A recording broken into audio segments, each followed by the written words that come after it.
Hello കൂട്ടുകാരെ, ഇന്നത്തെ വീഡിയോസിൽ നമ്മൾ ഡെയിലി ലൈഫിൽ ഉപയോഗിക്കുന്ന കുറച്ച് വേർഡ്സുകളാണ്. അപ്പോൾ ഹിന്ദിയുടെ കൂടെ ഇംഗ്ലീഷ് കൂടെ ഉൾപ്പെടുത്തിയിട്ടുണ്ട് കേട്ടോ. അപ്പോൾ ഫസ്റ്റ് ആയിട്ട് I have work. I have work എന്ന് പറഞ്ഞാൽ എനിക്ക് ജോലിയുണ്ട്. ഐ ഹാവ് എനിക്ക് ഉണ്ട് എന്ത് വർക്ക് ജോലി, എനിക്ക് ജോലിയുണ്ട്. അപ്പോൾ അത് ഹിന്ദിയിൽ നമുക്ക് എങ്ങനെ പറയാം? മുജേ കാം ഹേ. മുജേ മീൻസ് എനിക്ക്, കാം ഹേ ജോലിയുണ്ട്. മുജേ കാം ഹേ എന്ന് പറഞ്ഞാൽ എനിക്ക് ജോലിയുണ്ട്. I have work. Please forgive me, എന്നോട് ക്ഷമിക്കൂ. പ്ലീസ് ഫോർഗീവ് മീ, എന്നോട് ക്ഷമിക്കൂ.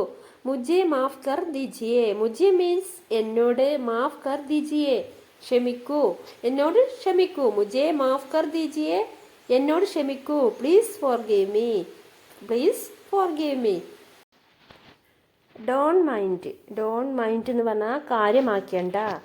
ഡോൺ മൈൻഡ് എന്ന് പറഞ്ഞാൽ കാര്യമാക്കേണ്ട. അത് നമുക്ക് ഹിന്ദിയിൽ എങ്ങനെ പറയാം? ബുരാ മത് മാന്ന. ബുരാ മത് മാന്ന, ഡോൺ മൈൻഡ്, അതായത് കാര്യമാക്കേണ്ട. ബുരാ മത് മാന്ന എന്ന് പറഞ്ഞാൽ കാര്യമാക്കേണ്ട. I am on the way. I am on the way എന്നുള്ളതിൻ്റെ നേരെ അർത്ഥം എന്താ പറയുക നമ്മൾ? ഞാൻ വഴിയിലാണ്, അതായത് ഞാൻ വന്നുകൊണ്ടിരിക്കുന്നു. നമ്മളിപ്പോൾ ഒരു വഴിയിൽ നമ്മൾ വന്നുകൊണ്ടിരിക്കുമ്പോൾ നമ്മൾ പറയില്ലേ I am on the way, ഞാൻ വഴിയിലാണ് അല്ലെങ്കിൽ ഞാൻ വന്നുകൊണ്ടിരിക്കുന്നു എന്നൊക്കെ പറയട്ടോ. അത് ഹിന്ദിയിൽ എങ്ങനെ പറയാം? May രാസ്തേ may ഹൂം.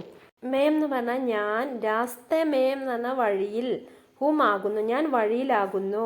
ഇപ്പം ഇതിൽ നമ്മൾ തന്നെ മേം എന്നുള്ളത് മാ എന്നുള്ളതിൻ്റെ മുകളിൽ 2 വരട്ട് പുള്ളിയിട്ടപ്പോൾ നമ്മൾ മേം എന്ന് വായിക്കും. അതെന്താണ്? അതിൻ്റെ മീനിങ് എന്താ വരിക? ഐ, അതായത് ഞാൻ എന്നർത്ഥം. പിന്നെ രാസ്തേ മേ എന്ന് പറയുമ്പോൾ ഒരു വരട്ടിട്ട് ഒരു കുത്തിടുന്നതിന് നമ്മൾ എന്താ പറയുക? ഇല്ല എന്നർത്ഥമാണ് കേട്ടോ അവിടെ ഉപയോഗിക്കുക. അപ്പം മേം 2ൻ്റെ ഒരേ അർത്ഥമല്ല വരിക. മേ രാസ്തേ മേ ഹൂം, ഞാൻ വന്നുകൊണ്ടിരിക്കുന്നു. ഇനി അതിന് I am on the way എന്നുള്ളതിന് ഐ ആം കമ്മിങ് എന്നും കൂടെ പറയാം കേട്ടോ. ഇനി നെക്സ്റ്റ് ഡോൺ ഡിസ്റ്റർബ് മീ. എന്നെ ശല്യപ്പെടുത്തരുത്. ഡോൺ പറഞ്ഞാൽ ചെയ്യരുത്, ഡിസ്റ്റർബ് മീ ശല്യപ്പെടുത്തരുത് എന്നെ. ഡോൺ ഡിസ്റ്റർബ് മീ എന്നാൽ എന്നെ ശല്യപ്പെടുത്തരുത്. അതെങ്ങനെ പറയാം? മുझे പരേഷാൻ മത് കരോ. മുझे മീൻസ് എന്നെ, പരേഷാൻ എന്ന് പറഞ്ഞാൽ ശല്യപ്പെടുത്തുക, മത് കരോ ശല്യപ്പെടുത്തരുത്. മുझे പരേഷാൻ മത് കരോ, എന്നെ ശല്യപ്പെടുത്തരുത്. Don't disturb me. Next I need your help. എനിക്ക് നിങ്ങളുടെ സഹായം ആവശ്യമുണ്ട്. ഐ നീഡ് എന്ന് പറഞ്ഞാൽ എനിക്ക് ആവശ്യമുണ്ട്. യുവർ ഹെൽപ്പ്, നിങ്ങളുടെ സഹായം. എനിക്ക് നിങ്ങളുടെ സഹായം ആവശ്യമുണ്ട്. അതെങ്ങനെ ഹിന്ദി പറയാം? മുझे ആപ്കി മദദ് ചാഹിയേ. മുझे മീൻസ് എനിക്ക്, ആപ്കി എന്ന് പറഞ്ഞാൽ നിങ്ങളുടെ അല്ലെങ്കിൽ താങ്കളുടെ, മദദ് ചാഹിയേ സഹായം വേണം, അതായത് എനിക്ക് നിങ്ങളുടെ സഹായം ആവശ്യമുണ്ട്. മുझे ആപ്കി മദദ് ചാഹിയേ, എനിക്ക് നിങ്ങളുടെ സഹായം ആവശ്യമുണ്ട്. I need your help. I need money. എനിക്ക് പണം വേണം. ഐ നീഡ് എന്ന് പറഞ്ഞാൽ എനിക്ക് ആവശ്യമുണ്ട്, മണി പണം, എനിക്ക് പണം വേണം. ഐ നീഡ് വേണം എന്നർത്ഥം, എനിക്ക് വേണം. മണി പണം, എനിക്ക് പണം വേണം. അതെങ്ങനെ പറയുക ഹിന്ദിയിലെ? മുझे പൈസ ചാഹിയേ. മുझे മീൻസ് എനിക്ക്, പൈസ എന്ന് പറഞ്ഞാൽ പണം, ചാഹിയേ വേണം. മുझे പൈസ ചാഹിയേ, എനിക്ക് പണം വേണം. I need money. I need money, എനിക്ക് പണം വേണം. മുझे പൈസ ചാഹിയേ. Let me speak. Let me speak എന്ന് പറഞ്ഞാൽ, സ്പീക്ക് എന്ന് പറഞ്ഞാൽ സംസാരം. ഞാൻ സംസാരിക്കട്ടെ, അതൊരു പ്രയോഗമാണ് കേട്ടോ. Let me speak, let me go അങ്ങനെയൊക്കെ പറയില്ലേ, ഞാൻ പോകട്ടെ. അതേപോലെ ലെറ്റ് മീ സ്പീക്ക്, ഞാൻ സംസാരിക്കട്ടെ. അതെങ്ങനെ നമുക്ക് ഹിന്ദിയിൽ പറയാം? മുझे ബോൽനെ ദോ. മുझे മീൻസ് ഞാൻ, അതായത് മുझे എന്ന് പറഞ്ഞാൽ എനിക്കെന്നാണ് അർത്ഥം. സന്ദർഭോചിതമായിട്ട് നമ്മളിവിടെ ഞാൻ എന്നാണ് ഉപയോഗിക്കുന്നത്. മുझे ഞാൻ, ബോൽനെ ദോ സംസാരിക്കട്ടെ, അതായത് എനിക്ക് സംസാരിക്കണം എന്നാണ് ശരിക്കും ഉദ്ദേശം. പക്ഷെ ഇവിടെ നമ്മൾ പറയുമ്പോൾ മുझे ബോൽനെ ദോ, ഞാൻ സംസാരിക്കട്ടെ. ട്രൈ ടു അണ്ടർസ്റ്റാൻഡ്, മനസ്സിലാക്കാൻ ശ്രമിക്കുക. ട്രൈ എന്ന് പറഞ്ഞാൽ ശ്രമിക്കുക, ടു അണ്ടർസ്റ്റാൻഡ് മനസ്സിലാക്കാൻ. അതെങ്ങനെ നമുക്ക് ഹിന്ദിയിൽ പറയാം? സമജ്നെ കി കോശിഷ് കരോ. സമജ്ന എന്ന് പറഞ്ഞാൽ മനസ്സിലാക്കുക, കോശിഷ് കരോ ശ്രമിക്കുക.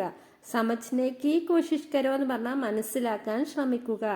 ട്രൈ ടു അണ്ടർസ്റ്റാൻഡ്, മനസ്സിലാക്കാൻ ശ്രമിക്കുക. യു വിൽ ഗെറ്റ്, എങ്ങനെ പറയാം? നിനക്ക് ലഭിക്കും. യു പറഞ്ഞാൽ നിനക്ക്, വിൽ ഗെറ്റ് പറഞ്ഞാൽ ലഭിക്കും. യു വിൽ ഗെറ്റ്, നിനക്ക് ലഭിക്കും. അതെങ്ങനെ ഹിന്ദിയിൽ പറയാം? ആപ്കോ മിൽ ജായേഗ. ആപ്കോ എന്ന് പറഞ്ഞാൽ താങ്കൾക്ക് അല്ലെങ്കിൽ നിനക്ക്, നിങ്ങൾക്ക് എന്നൊക്കെ പറയാം കേട്ടോ. ആപ്കോ മിൽ ജായേഗ, ആപ്കോ മീൻസ് നിനക്ക്, മിൽ ജായേഗ ലഭിക്കും. ആപ്കോ മിൽ ജായേഗ നിനക്ക് ലഭിക്കും. You will get. Let me see. Let me see means ഞാൻ നോക്കട്ടെ. ഞാൻ നോക്കട്ടെ. അതെങ്ങനെ പറയാം ഹിന്ദിയിൽ? മുझे देखने दो.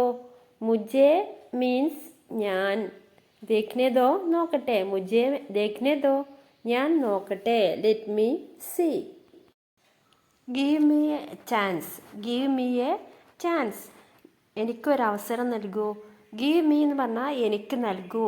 എ ചാൻസ് അവസരം. എനിക്കൊരവസരം നൽകൂ. അതെങ്ങനെ പറയാം ഹിന്ദിയിൽ? മുझे एक मौका दो. मुझे एक मौका दो.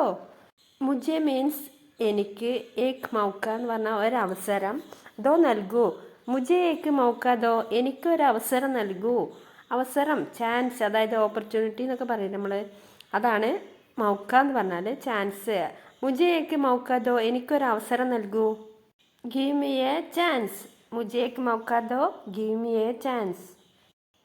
Everything is fine. എല്ലാം ശരിയാണ്.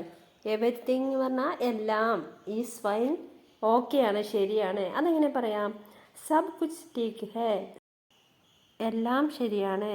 സബ് കുച്ച് ടീക്ക് ഹേ എന്ന് പറഞ്ഞാൽ എല്ലാം ശരിയാണ്. അതായത് സബ് കുച്ച് എന്ന് പറഞ്ഞാൽ എല്ലാം, ടീക്ക് ഹേ ശരിയാണ്, ഓക്കെയാണ്. Everything is fine. It is my first time.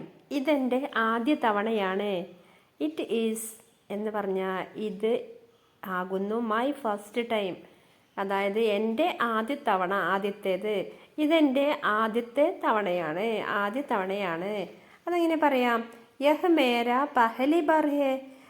യഹ് means ഇത്, മേര എന്ന് പറഞ്ഞാൽ എൻ്റെ, പഹലി ബാർ ഹേ ആദ്യ തവണയാണ്. പഹലി എന്ന് പറഞ്ഞാൽ ആദ്യത്തെ, ബാർ എന്ന് പറഞ്ഞാൽ തവണ. അതായത് ഇത് എൻ്റെ ആദ്യ തവണയാണ്. യഹ് മേര പഹലി ബാർ ഹേ. It is my first time. ഇതെൻ്റെ ആദ്യ തവണയാണ്. അപ്പോൾ ഇത്രയാണ് ഇന്നത്തെ വീഡിയോ ഉള്ളത്. അപ്പോൾ നിങ്ങൾക്ക് വീഡിയോ ഇഷ്ടമായ ലൈക്ക് ചെയ്യാനും അതുപോലെ ഷെയർ ചെയ്യാനും സപ്പോർട്ട് ചെയ്യാനും മറക്കരുത്.